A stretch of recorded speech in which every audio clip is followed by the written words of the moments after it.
You rolling? Yes, just videographic evidence. Throw up a gang sign, Rodiger. No. No gang signs, please. Can it see me? Yes. Alright.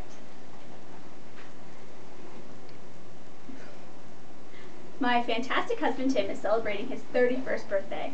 I'm unbelievably proud of this amazing man, and I'm taking this chance to look back at the time we've had together so far and enjoy imagining what our future together will hold.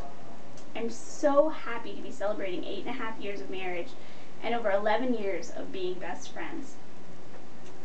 Once upon a time, over 11 years ago, a young man caught my attention from the end of a table in an EMT class. His question was short and to the point. Do you want to be my partner? Little did I know that when I answered yes, I was agreeing to much more than an EMT class. We made it through class, flirting helplessly. It's a wonder now that I even remembered how to do CPR, while I was wondering what this older man was thinking of me. I was 17 and he was 20, and I was smitten. I had a boyfriend who ended up breaking up with me, which is no real surprise looking back now. That same night I called Tim and he asked me to be his first and only girlfriend. That was December 10th, 1999. June 24th, 2000, he asked me to be his wife. I enthusiastically said yes. 1 year later, we were married and began our lives as husband and wife. It would be a total lie to say it was all roses, but Tim was and has always been amazing to me. He was patient when I had my teenage feelings hurt by him coming home late. Somehow it didn't matter to me that he had been working as an EMT, and somehow someone's life was on the line, and that was why he was late. I was undeniably selfish, but he rolled with it. He loved me through it, and he held true to our vows about never giving up on each other. He wanted to return to college then, but was afraid to take the risk.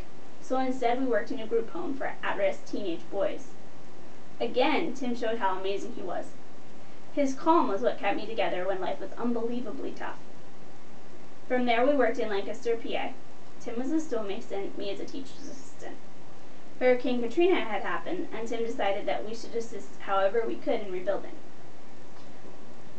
Collectively, we ended up spending 6 months there in Pass Christian, Mississippi, over the course of 2 years. His service there was complimented over and over by everyone that we interacted with. People were very, very sad to see him leave. However, there was one question that was always hovering in our minds, that was, what next? We prayed, and that answer seemed obvious. Go back to school. So we moved to Long Beach, Texas, and he began classes. God is obviously moving in all of this, and here we are today.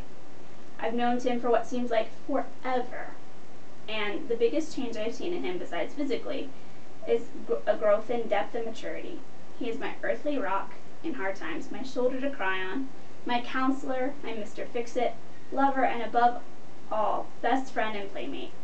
Last week when it snowed, he came home and asked me to go and play in the snow with him.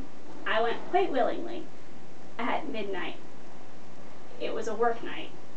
I paid for it the next day. We've been through times of plenty and times of wanting. Times where we each thought that the other was more than just a little bit of a mental case. Wasn't that just earlier today? We've grown closer than I thought two people could grow, and I absolutely cannot wait to see what else God has planned for us.